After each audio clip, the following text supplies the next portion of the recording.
सभी माँ के भक्तों का हार्दिक स्वागत है। आज नवमी तिथि है। चैत्र नवरात्रि का नवमी पूजन किया गया। आगे दो वीडियो में हमने पहला अध्याय, दूसरा और तीसरा अध्याय हिंदी भाषा में माँ के महिमा का वर्णन किया। अब महिषासुर का वध होने के बाद चौथे अध्याय में ऋषि कहते हैं, अत्यंत पराक्रमी दुरात्मा महिषासुर तथा उसकी दैत्य सेना के देवी के हाथ से मारे जाने पर इंद्र आदि देवता प्रणाम के लिए गर्दन तथा कंधे झुकाकर उन भगवती दुर्गा का उत्तम वचनों द्वारा स्तवन करने लगे। उस समय उनके सुंदर अंगों में अत्यंत हर्ष के कारण रोमांच हो आया था। देवता बोले, संपूर्ण देवताओं की शक्ति का समुदाय ही जिनका स्वरूप है तथा जिन देवी ने अपनी शक्ति से संपूर्ण जगत को व्याप्त कर रखा है, समस्त देवताओं और महर्षियों की पूजनीय उन जगदम्बा को हम भक्ति पूर्वक नमस्कार करते हैं। वे हम लोगों का कल्याण करें। जिनके अनुपम प्रभाव और बल का वर्णन करने में भगवान शेषनाग, ब्रह्मा जी तथा महादेव जी भी समर्थ नहीं है। वे भगवती चंडिका संपूर्ण जगत का पालन एवं अशुभ भय का नाश करने का विचार करें। जो पुण्यात्माओं के घरों में स्वयं ही लक्ष्मी रूप से, पापियों के यहाँ दरिद्रता रूप से, शुद्ध अंतःकरण वाले पुरुषों के हृदय में बुद्धि रूप से, सत्पुरुषों में श्रद्धा रूप से तथा कुलीन मनुष्य में लज्जा रूप से निवास करती हैं, उन आप भगवती दुर्गा को हम नमस्कार करते हैं। देवी, आप संपूर्ण विश्व का पालन कीजिए। देवी, आपके इस अचिंत्य रूप का असुरों का नाश करने वाले भारी पराक्रम तथा समस्त देवताओं और दैत्यों के समक्ष युद्ध में प्रकट किए हुए आपके अद्भुत चरित्रों का हम किस प्रकार वर्णन करें। आप संपूर्ण जगत की उत्पत्ति में कारण है। आप में सत्वगुण, रजोगुण और तमोगुण, ये तीनों गुण मौजूद हैं, तो भी दोषों के साथ आपका संसर्ग नहीं जान पड़ता। भगवान विष्णु और महादेव जी आदि देवता भी आपका पार नहीं पाते। आप ही सबका आश्रय हैं। यह समस्त जगत आपका अंशभूत है, क्योंकि आप सबकी आदिभूत अव्याकृता परा प्रकृति हैं। देवी, संपूर्ण यज्ञों में जिसके उच्चारण से सब देवता तृप्ति लाभ करते हैं, वह स्वाहा आप ही हैं। इसके अतिरिक्त आप पितरों की भी तृप्ति का कारण है। अतएव सब लोग आपको स्वधा भी कहते हैं। देवी, जो मोक्ष की प्राप्ति का साधन है, अचिंत्य महाव्रत स्वरूपा है, समस्त दोषों से रहित जितेंद्रिय तत्व को ही सार वस्तु मानने वाले तथा मोक्ष की अभिलाषा रखने वाले मुनिजन जिसका अभ्यास करते हैं, वह भगवती पराविद्या आप ही है। आप शब्द स्वरूपा है। अत्यंत निर्मल ऋग्वेद, यजुर्वेद तथा उद्गीत के मनोहर पदों के पाठ से युक्त सामवेद का भी आधार आप ही हैं। आप देवी त्रयी, तीनों वेद और भगवती छहों ऐश्वर्यों से युक्त हैं। इस विश्व की उत्पत्ति एवं पालन के लिए आप ही वार्ता, खेती एवं आजीविका के रूप में प्रकट हुई हैं। आप संपूर्ण जगत की घोर पीड़ा का नाश करने वाली हैं। देवी, जिससे समस्त शास्त्रों के सार का ज्ञान होता है, वो मेधा शक्ति आप ही हैं। दुर्गम भवसागर से पार उतारने वाली नौका रूप दुर्गा देवी भी आप ही हैं। आपकी कहीं भी आसक्ति नहीं है। कैटम के शत्रु भगवान विष्णु के वक्ष स्थल में एकमात्र निवास करने वाली भगवती लक्ष्मी तथा भगवान चंद्रशेखर द्वारा सम्मानित गौरी देवी भी आप ही है।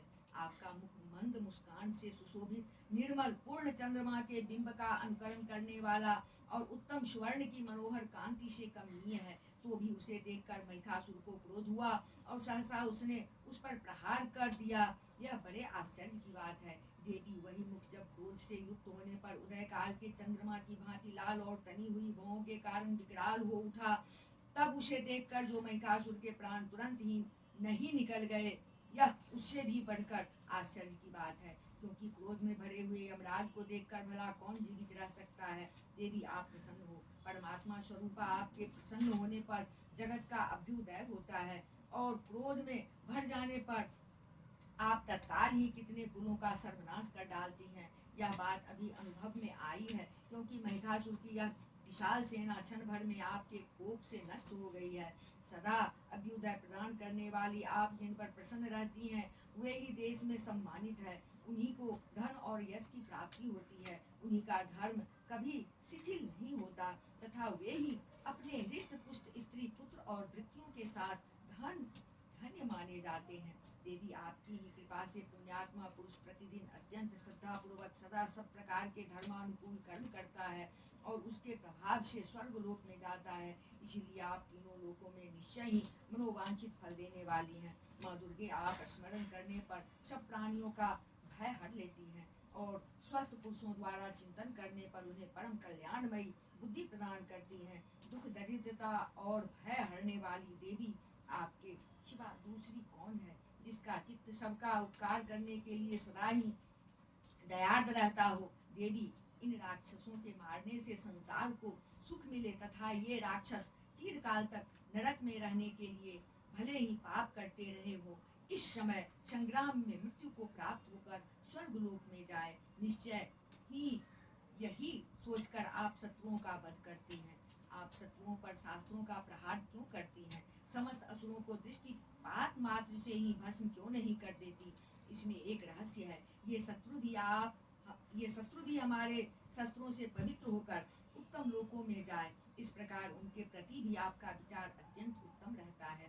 खड़ग के तेजा पुंज की भयंकर दीप्ति से तथा आपके त्रिशूल के अग्रभाग की घनीभूत प्रभा से चौंधियाकर जो असुरों की आंखें फूट नहीं गई, उसमें कारण यही था कि वे मनोहर रश्मियों से युक्त चंद्रमा के समान आनंद प्रदान करने वाले आपके इस सुंदर मुख का दर्शन करते थे। देवी आपका शील दुराचारियों के बुरे बर्ताव को दूर करने वाला है। साथ ही यह रूप ऐसा जो कभी चिंतन में भी नहीं आ सकता और जिसकी कभी दूसरों से तुलना भी नहीं हो सकती, तथा आपका बल और पराक्रम तो उन दैत्यों का भी नाश करने वाला है जो कभी देवताओं के पराक्रम को भी नष्ट कर चुके थे। इस प्रकार आपने शत्रुओं पर भी अपनी दया ही प्रकट की है। वरदायिनी देवी आपके इस पराक्रम की किसके साथ तुलना हो सकती है, तथा शत्रुओं को भय देने वाला एवं अत्यंत मनोहर ऐसा रूप भी आपके सिवा और कहाँ है। हृदय में कृपा और युद्ध में निष्ठुरता, ये दोनों बातें तीनों लोकों के भीतर केवल आप में ही देखी गई है। माता, आपने शत्रुओं का नाश करके इस समस्त लोकी की रक्षा की है। उन शत्रुओं की भी युद्ध भूमि में मारकर स्वर्ग लोक में पहुंचाया है तथा उन्मत्त दैत्यों से प्राप्त होने वाले हम लोगों के भय को भी दूर कर दिया है। आपको हमारा नमस्कार है। देवी आप सूर्य से हमारी रक्षा करें। अंबिके आप खड़ग से भी हमारी रक्षा करें तथा घंटा की ध्वनि और धनुष की टंकार से भी हम लोगों की रक्षा करें। चंडिके पूर्व पश्चिम और दक्षिण दिशा में आप हमारी रक्षा करें तथा ईश्वरी अपने त्रिशूल को घुमाकर आप उत्तर दिशा में भी हमारी रक्षा करें। तीनों लोकों में आपके जो परम सुंदर एवं अत्यंत भयंकर रूप विचरते रहते हैं, उनके द्वारा भी आप हमारी तथा इस भूलोक की रक्षा करें। अंबिके आपके कर पल्लवों में शोभा पाने वाले खड़ग शूल और गदा आदि जो अस्त्र हो, उन सब के द्वारा आप सब ओर से हम लोगों की रक्षा करें। ऋषि कहते हैं, इस प्रकार जब देवताओं ने जगन माता दुर्गा की स्तुति की और नंदन बन के दिव्य पुष्पों एवं गंध गंध गंध चंदन आदि के द्वारा उनका पूजन किया, फिर सबने मिलकर जब भक्ति पूर्वक दिव्य धूपों की सुगंध निवेदन की, तब देवी ने प्रसन्न वदन होकर प्रणाम करते हुए सब देवताओं से कहा। देवी बोली, देवताओं, तुम सब लोग मुझसे जिस वस्तु की अभिलाषा रखते हो उसे मांगो। देवता बोले, भगवती ने हमारी सब इच्छा पूर्ण कर दी, अब कुछ भी बाकी नहीं है, क्योंकि हमारा यह शत्रु महिषासुर मारा गया। महेश्वरी, इतने पर भी यदि आप हमें और वर देना चाहती हैं तो हम जब जब आपका स्मरण करें तब तब आप दर्शन देकर हम लोगों के महान संकट दूर कर दिया करें, तथा प्रसन्न मुखी अंबिके जो मनुष्य इन स्तोत्रों द्वारा आपकी स्तुति करे, उसे वित्त समृद्धि और वैभव देने के साथ ही उसकी धन और स्त्री आदि संपत्ति को भी बढ़ाने के लिए आप सदा हम पर प्रसन्न रहें। ऋषि कहते हैं, राजन, देवताओं ने जब अपने तथा जगत के कल्याण के लिए भद्रकाली देवी को इस प्रकार प्रसन्न किया, तब वे तथास्तु कहकर वहीं अंतर ध्यान हो गई। गोपाल, इस प्रकार पूर्व काल में तीनों लोगों का हित चाहने वाली देवी जिस प्रकार देवताओं के शरीरों से प्रकट हुई थी, वह सब कथा मैंने कह सुनाई। अब पुनः देवताओं का उपकार करने वाली वे देवी दुष्ट दैत्यों तथा शुंभ निशुंभ का वध करने एवं सब लोगों की रक्षा करने के लिए गौरी देवी के शरीर से जिस प्रकार प्रकट हुई थी, वह सब प्रसंग मेरे मुंह से सुनो। मैं उसका तुमसे यथावत वर्णन करता हूँ। इस प्रकार श्री मार्कंडेय पुराण में सावर्णिक मन्वंतर की कथा के अंतर्गत देवी महात्म्य सक्रादि स्तुति नामक चौथा अध्याय पूरा हुआ। अब ऋषि कहते हैं, पूर्व काल में शुंभ और निशुंभ नामक असुरों ने अपने बल के घमंड में आकर सचीपति इंद्र के हाथ से तीनों लोकों का राज्य और यज्ञ भाग छीन लिए। वे ही दोनों सूर्य, चंद्रमा, कुबेर, यम और वरुण के अधिकार का भी उपयोग करने लगे। वायु और अग्नि का कार्य भी वे ही करने लगे। उन दोनों ने जब देवताओं को अपमानित, राज्य भ्रष्ट, पराजित तथा अधिकारहीन करके स्वर्ग से निकाल दिया, उन दोनों महान असुरों से तिरस्कृत देवताओं ने अपराजिता देवी का स्मरण किया और सोचा, जगदम्बा ने हम लोगों को वर दिया था कि आपत्ति काल में स्मरण करने पर मैं तुम्हारी सब आपत्तियों का तत्काल नाश कर दूंगी। यह विचार कर देवता गिरिराज हिमालय पर गए और वहां भगवती विष्णु माया की स्तुति करने लगे। देवता बोले, देवी को नमस्कार है, महादेवी शिवा को सर्वदा नमस्कार है, प्रकृति एवं भद्रा को प्रणाम है। हम लोग नियम पूर्वक जगदम्बा को नमस्कार करते हैं। रुद्रा को नमस्कार है, नित्या, गौरी एवं धात्री को बारंबार नमस्कार है। ज्योतस्नामयी चंद्र रूपिणी एवं सुख स्वरूपा देवी को सतत प्रणाम है। शरणागतों का कल्याण करने वाली वृद्धि एवं सिद्धि रूपा देवी को हम बारंबार नमस्कार करते हैं। राक्षसों की लक्ष्मी, राजाओं की लक्ष्मी तथा सर्वाणी शिव पत्नी स्वरूपा आप जगदम्बा को बार बार नमस्कार है। दुर्गा परा दुर्गम संकट से पार उतारने वाली, सारा सबकी सारभूता, सर्वकारिणी, ख्याति, कृष्णा और धूम्रा देवी को सर्वदा नमस्कार है। अत्यंत सौम्य तथा अत्यंत रौद्र रूपा देवी को हम नमस्कार करते हैं, उन्हें हमारा बारंबार प्रणाम है। जगत की आधारभूता कृति देवी को बारंबार नमस्कार है। जो देवी सब प्राणियों में विष्णु माया के नाम से कही जाती है, उनको नमस्कार, उनको नमस्कार, उनको बारंबार नमस्कार है। जो देवी सब प्राणियों में चेतना कहलाती हैं, उनको नमस्कार, उनको नमस्कार, उनको बारंबार नमस्कार है। जो देवी सब प्राणियों में बुद्धि रूप से स्थित हैं, उनको नमस्कार, उनको नमस्कार, उनको बारंबार नमस्कार है। जो देवी सब प्राणियों में निद्रा रूप से स्थित है, उनको नमस्कार, उनको नमस्कार, उनको बारंबार नमस्कार है। जो देवी सब प्राणियों में क्षुधा रूप से स्थित है, उनको नमस्कार, उनको नमस्कार, उनको बारंबार नमस्कार है। जो देवी सब प्राणियों में छाया रूप से स्थित है, उनको नमस्कार, उनको नमस्कार, उनको बारंबार नमस्कार है। जो देवी सब प्राणियों में शक्ति रूप से स्थित है, उनको नमस्कार, उनको नमस्कार, उनको बारंबार नमस्कार है। जो देवी सब प्राणियों में तृष्णा रूप से स्थित है, उनको नमस्कार, उनको नमस्कार, उनको बारंबार नमस्कार है। जो देवी सब प्राणियों में शांति रूप से स्थित है, उनको नमस्कार, उनको नमस्कार, उनको बारंबार नमस्कार है। जो देवी सब प्राणियों में जाति रूप से स्थित है, उनको नमस्कार, उनको नमस्कार, उनको बारंबार नमस्कार है।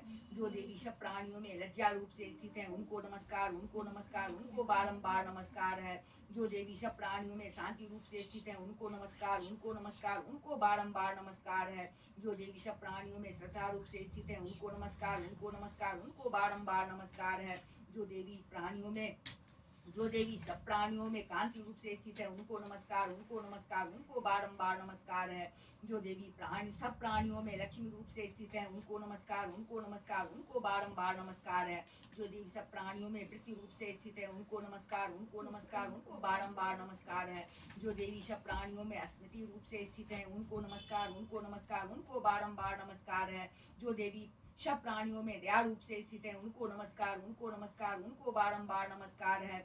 जो देवी सब प्राणियों में तुष्टि रूप से स्थित है, उनको नमस्कार, उनको नमस्कार, उनको बारंबार नमस्कार है। जो देवी सब प्राणियों में माता रूप से स्थित है, उनको नमस्कार, उनको नमस्कार, उनको बारंबार नमस्कार है। जो देवी सब प्राणियों में भक्ति रूप से स्थित है, उनको नमस्कार, उनको नमस्कार, उनको बारंबार नमस्कार है। जो जीवों के इंद्रिय वर्ग की अधिष्ठात्री देवी एवं सब प्राणियों में सदा व्याप्त रहने वाली हैं, उन व्याप्ति देवी को बारंबार नमस्कार है। जो देवी चैतन्य रूप से इस संपूर्ण जगत को व्याप्त करके स्थित हैं, उनको नमस्कार, उनको नमस्कार, उनको बारंबार नमस्कार है। पूर्व काल में अपने अभिष्ट की प्राप्ति होने से देवताओं ने जिनकी स्तुति की तथा देवराज इंद्र ने बहुत दिनों तक जिनका सेवन किया, वह कल्याण की साधन भूता ईश्वरी हमारा कल्याण और मंगल करें तथा सारी आपत्तियों का नाश कर डालें। उदंड दैत्यों से सताए हुए हम सभी देवता जिन परमेश्वरी को इस समय नमस्कार करते हैं तथा जो भक्ति से विनम्र पुरुषों द्वारा स्मरण की जाने पर तत्काल ही संपूर्ण विपत्तियों का नाश कर देती हैं, वे जगदम्बा हमारा संकट दूर करें। ऋषि कहते हैं राजन, इस प्रकार जब देवता स्तुति कर रहे थे उस समय पार्वती देवी गंगा जी के जल में स्नान करने के लिए वहां आई हैं। उन सुंदर भौहों वाली भगवती ने देवताओं से पूछा, आप लोग यहाँ किसकी स्तुति करते हैं? तब उन्हीं की शरीर कोष से प्रकट हुई शिवा देवी बोली, शुंभ दैत्य से तिरस्कृत और युद्ध में निशुंभ से पराजित हो यहाँ एकत्रित हुए ये समस्त देवता यह मेरी ही स्तुति कर रहे हैं।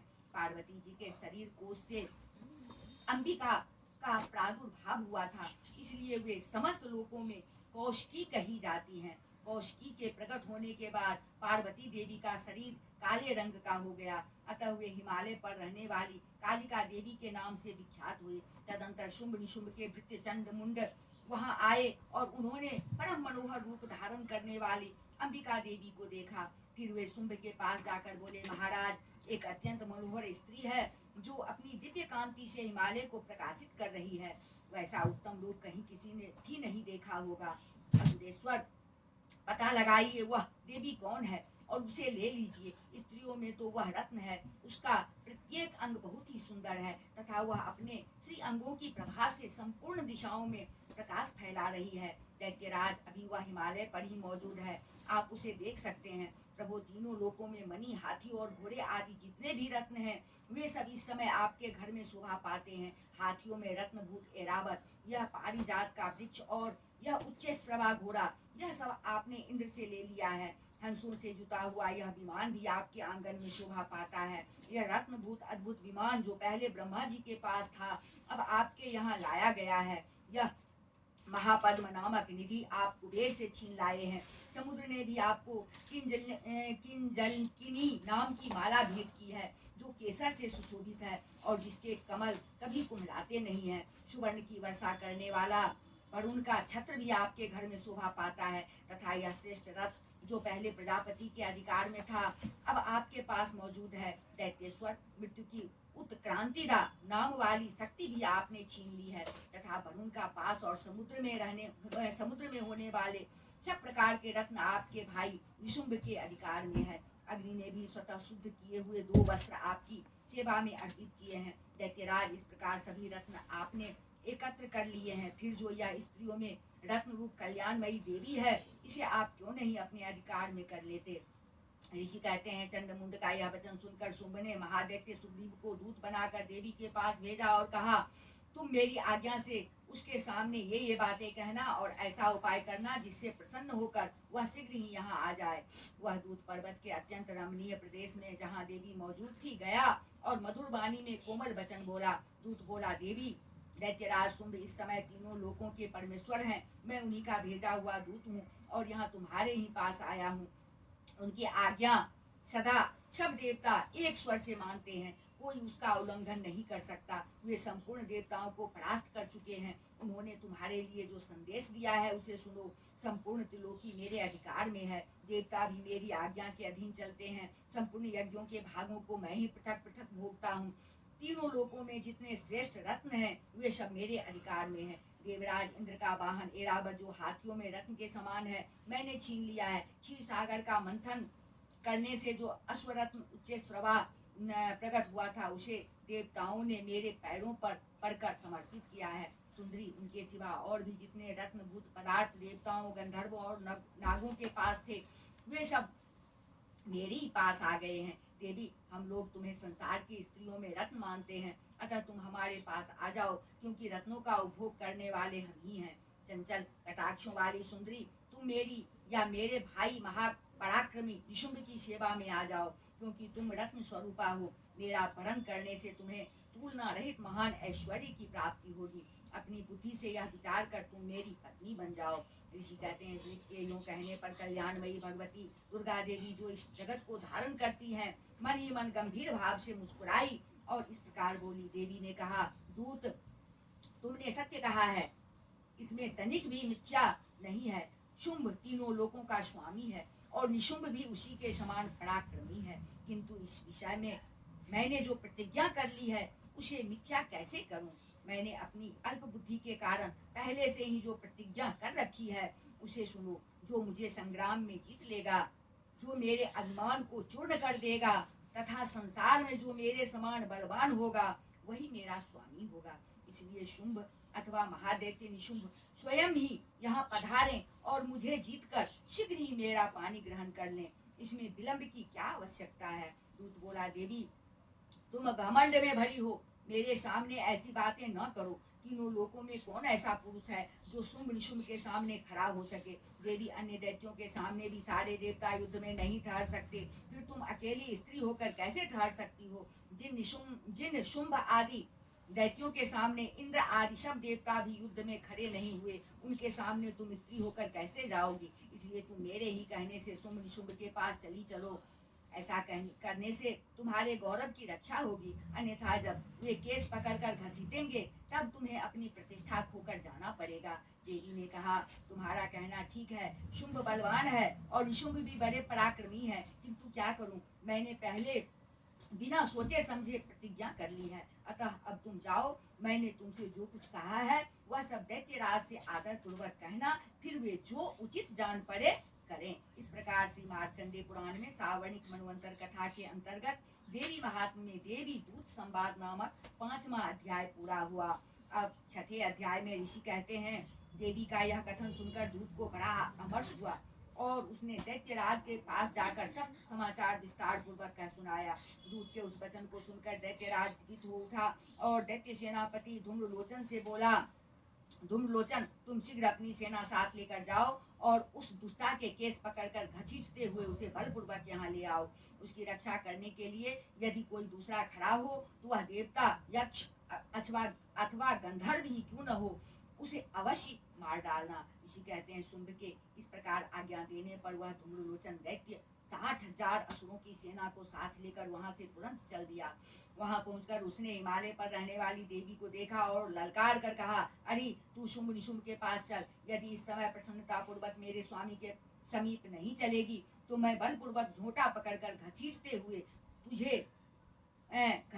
तुझे ले चलूंगा। देवी बोली, तुम्हें दैत्यों के राजा ने भेजा है, तुम स्वयं भी बलवान हो और तुम्हारे साथ विशाल सेना भी है। ऐसी दशा में यदि मुझे बलपूर्वक ले चलोगे तो मैं तुम्हारा क्या कर सकती हूँ। ऋषि कहते हैं, देवी के यूं कहने पर असुर धूम्रलोचन उनकी ओर दौड़ा। तब अंबिका ने हुम शब्द से उच्चारण मात्र से ही उसे भस्म कर दिया। फिर तो क्रोध में भरी हुई दैत्यों की विशाल सेना और अंबिका ने एक दूसरे पर तीखे सहायकों, शक्तियों तथा फरसों की वर्षा आरंभ कर दी। इतने में ही देवी का वाहन सिंह क्रोध में भरकर भयंकर गर्जना करके गर्दन के बालों को हिलाता हुआ असुरों की सेना में कूद पड़ा। उसने कुछ दैत्यों को पंजों की मार से, कितनों को अपने जबड़ों से और कितने ही महादैत्यों को पटक कर ओठ की दाढ़ों से घायल करके मार डाला। उस सिंह ने अपने नखों से कितनों के पेट फाड़ डाले और थप्पड़ मारकर कितनों के सिर धड़ से अलग कर दिए। कितनों की भुजाएं और मस्तक काट डाले तथा अपनी गर्दन के बाल हिलाते हुए उसने दूसरे दैत्यों के पेट फाड़कर उनका रक्त चूस लिया। अत्यंत क्रोध में भरे हुए देवी के वाहन उस महाबली सिंह ने क्षण भर में ही असुरों की सारी सेना का संहार कर डाला। शुंभ ने जब सुना कि देवी ने धूम्रलोचन असुर को मार डाला तब तथा उसके सिंह ने सारी सेना का सफाया कर डाला, तब उस दैत्यराज को बड़ा क्रोध हुआ। उसका ओठ कांपने लगा। उसने चंड और मुंड नामक 2 महादैत्यों को आज्ञा दी, हे चंड और हे मुंड, तुम लोग बहुत बड़ी सेना लेकर वहां जाओ। उस देवी के झोंटे पकड़कर अथवा उसे बांधकर शीघ्र यहाँ ले आओ। यदि इस प्रकार उसको लाने में संदेह हो तो युद्ध में सब प्रकार के अस्त्र शस्त्रों तथा समस्त आसुरी सेना का प्रयोग करके उसकी हत्या कर डालना। उस दुष्टा की हत्या होने तथा सिंह के भी मारे जाने पर उस अंबिका को बांधकर साथ ले शीघ्र ही लौट आना। इस प्रकार से मार्कंडेय पुराण में सावर्णिक मनवंतर की कथा के अंतर्गत देवी महात्म्य में धूम्रलोचन वध नाम का 6ठा अध्याय पूरा हुआ। अब 7वें अध्याय में ऋषि कहते हैं, तदंतर शुंभ की आज्ञा पाकर वे चंडमुंड आदि दैत्य चतुरंगिनी सेना के साथ अस्त्र शस्त्रों से सुसज्जित हो चल दिए। फिर गिरिराज हिमालय के सुवर्ण में ऊंचे शिखर पर पहुंचकर उन्होंने सिंह पर बैठी देवी को देखा। वे मंद मंद मुस्कुरा रही थी। उन्हें देखकर दैत्य लोग तत्परता से पकड़ने का उद्योग करने लगे। किसी ने धनुष तान लिया, किसी ने तलवार संभाली और कुछ लोग देवी के पास आकर खड़े हो गए। तब अंबिका ने उन शत्रुओं के प्रति बड़ा क्रोध किया। उस समय क्रोध के कारण उनका मुख काला पड़ गया, ललाट में भौहें टेढ़ी हो गई और वहां से तुरंत विकराल मुखी काली प्रकट हुई, जो तलवार और पास लिए हुए थी। वे विचित्र खड्ग बांग धारण किए और चीते के चर्म की साड़ी पहने नरमुंडों की माला से विभूषित थी। उनके शरीर का मांस सूख गया था, केवल हड्डियों का ढांचा था, जिससे वे अत्यंत भयंकर जान पड़ती थी। उनका मुख बहुत विशाल था, जीभ लपलपाने के कारण वे और भी डरावनी प्रतीत होती थी। उनकी आंखें भीतर को धसी हुई और कुछ लाल थी। वे अपनी भयंकर गर्जना से संपूर्ण दिशाओं को गुंजा रही थी।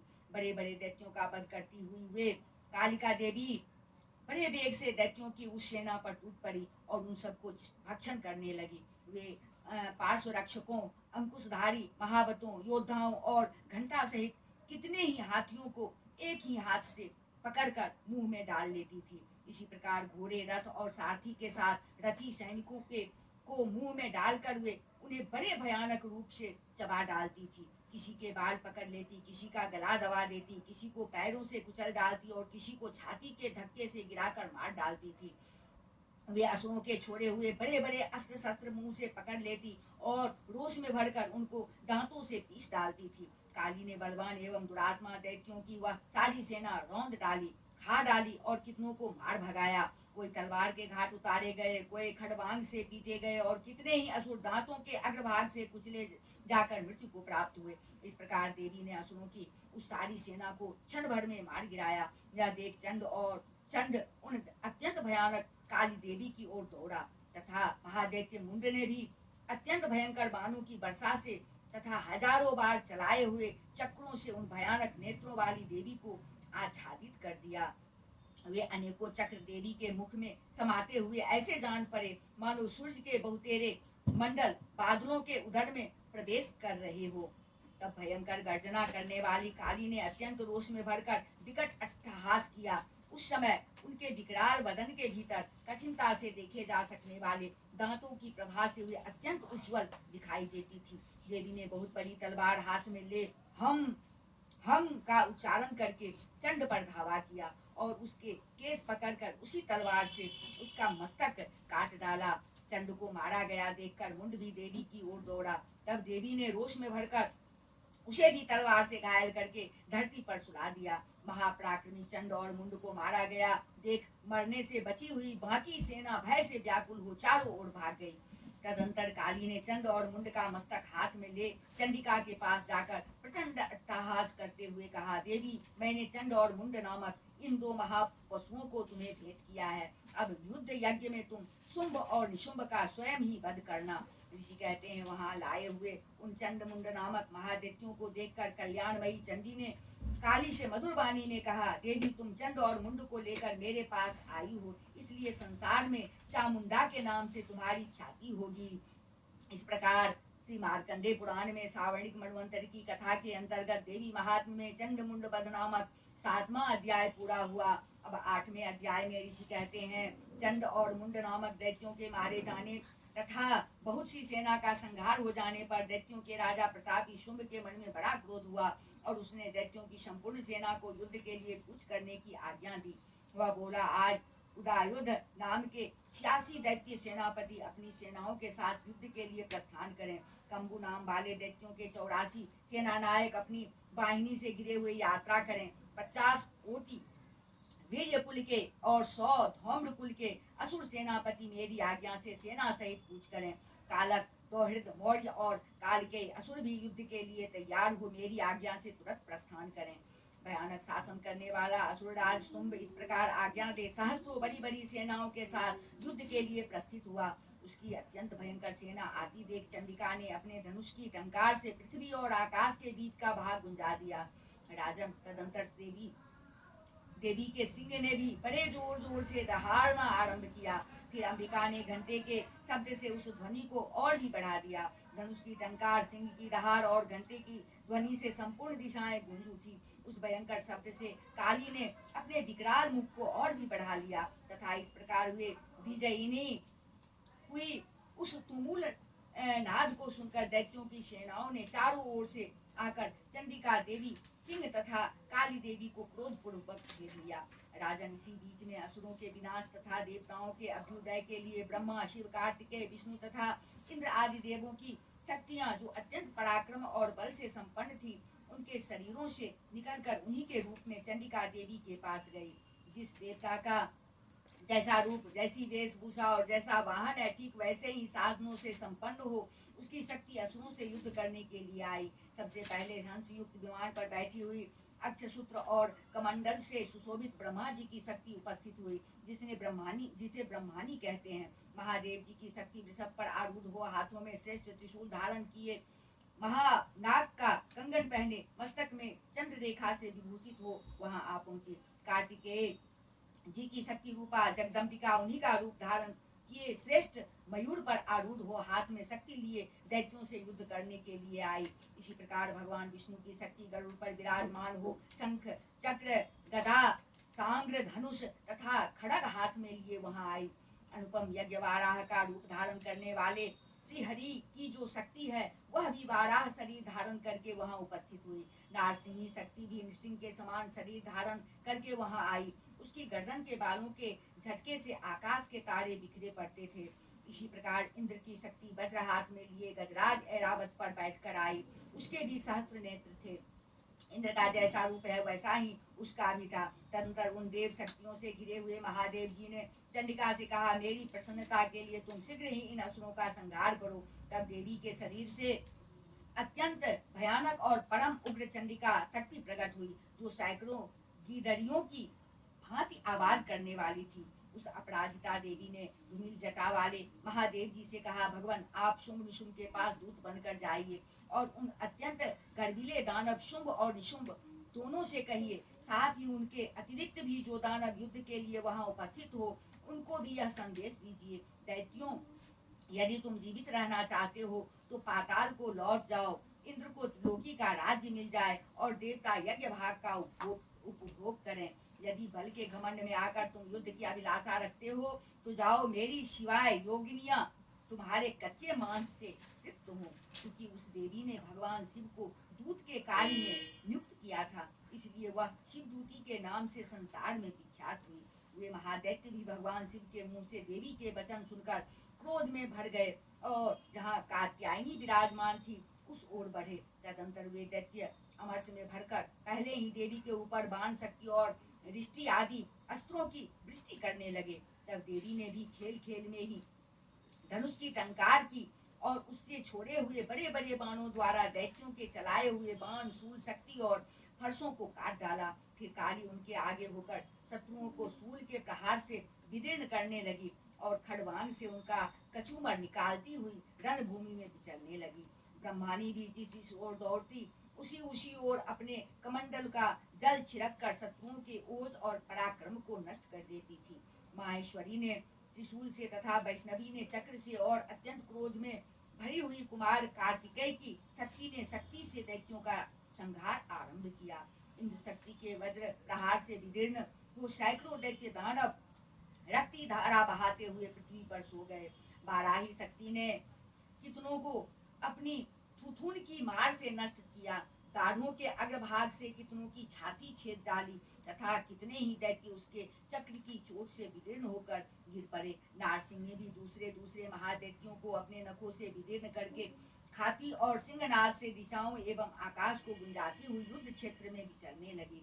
कितने ही असुर शिवदूती के प्रचंड अट्टहास से अत्यंत भयभीत हो पृथ्वी पर गिर पड़े और गिरने पर उन्हें शिवदूती ने उस समय अपना ग्रास बना लिया। इस प्रकार क्रोध में भरे हुए मातृगणों को नाना प्रकार के उपायों से बड़े बड़े असुरों का मर्दन करते देख दैत्य सैनिक भाग खड़े हुए।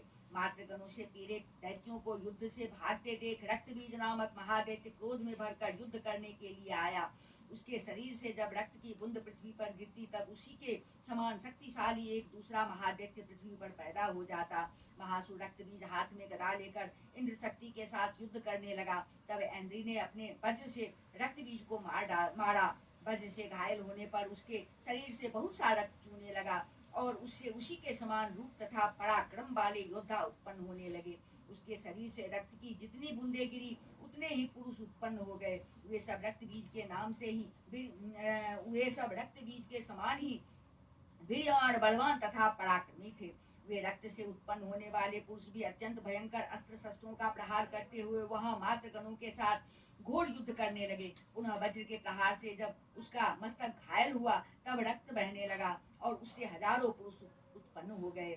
वैष्णवी ने युद्ध में रक्त बीज पर चक्र का प्रहार किया तथा एंड्री ने उस दैत्य सेनापति को गदा से चोट पहुंचाई। वैष्णवी के चक्र से घायल होने पर उसके शरीर से जो रक्त बहा और उससे जो उसी के बराबर आकार वाले सहस्त्रों महादैत्य प्रकट हुए, उनके द्वारा संपूर्ण जगत व्याप्त हो गया। कुमारी ने शक्ति से, वाराही ने खड़ग से और माहेश्वरी ने त्रिशूल से महादैत्य रक्त बीज को घायल किया। क्रोध में भरे हुए उस महादैत्य रक्त बीज ने भी गदा से अपनी क्रोध में भरे हुए उस महादैत्य ने भी उस रक्त बीज ने भी गदा से सभी मात्र शक्तियों पर पृथक पृथक प्रहार किया। शक्ति और शूल आदि से अनेक बार घायल होने पर जो उसके शरीर से रक्त की धारा पृथ्वी पर गिरी, उससे भी निश्चय ही सैकड़ों असुर उत्पन्न हुए। इस प्रकार उस महादैत्य के रक्त से प्रकट हुए असुरों द्वारा संपूर्ण जगत व्याप्त हो गया। इससे उन देवताओं को बड़ा भय हुआ। देवताओं को उदास देख चंडिका ने काली से शीघ्रता पूर्वक कहा, चामुंडे, तुम अपना मुख और भी फैलाओ तथा मेरे शस्त्र पात से गिरने वाले रक्त बिंदुओं और उनसे उत्पन्न होने वाले महादैत्यों को तुम अपने उस उतावले मुख से खा जाओ। इस प्रकार रक्त से उत्पन्न होने वाले महादैत्यों का भक्षण करती हुई तुम रण में विचरती रहो। ऐसा करने से उस दैत्य का सारा रक्त क्षीण हो जाने पर वह स्वयं भी नष्ट हो जाएगा। उन भयंकर दैत्यों को जब तुम खा जाओगी तब दूसरे नए दैत्य उत्पन्न नहीं हो सकेंगे। काली से यूं कहकर चंडिका देवी ने शूल से रक्त बीज को मारा और काली ने अपने मुख में उसका रक्त ले लिया। तब उसने वहां चंडिका पर गदा से प्रहार किया, किंतु उस गदापात ने देवी को तनिक भी वेदना नहीं पहुंचाई। रक्त बीज के घायल शरीर से बहुत सा रक्त गिरा, किंतु जो ही वह गिरा त्यों ही चामुंडा ने उसे अपने मुख में ले लिया। रक्त गिरने से काली के मुख में जो महादैत्य उत्पन्न हुए उन्हें भी वह चट कर गई और उसने रक्त बीज का रक्त भी पी लिया। तदंतर देवी ने रक्त बीज को, जिसका रक्त चामुंडा ने पी लिया था, वज्र, बाण, खड़ग तथा रिष्टि आदि से मार डाला। राजन, इस प्रकार शस्त्रों के समुदाय से आहत एवं रक्तहीन हुआ महादैत्य रक्त बीज पृथ्वी पर गिर पड़ा। नरेश्वर, इससे देवताओं को अनुपम हर्ष की प्राप्ति हुई और मात्रगण उन असुरों के रक्तपान के मद से उद्धत सा होकर नृत्य करने लगा। इस प्रकार है और मात्रगण उन असुरों के रक्तपान के मद से उद्धत सा होकर नृत्य करने लगा।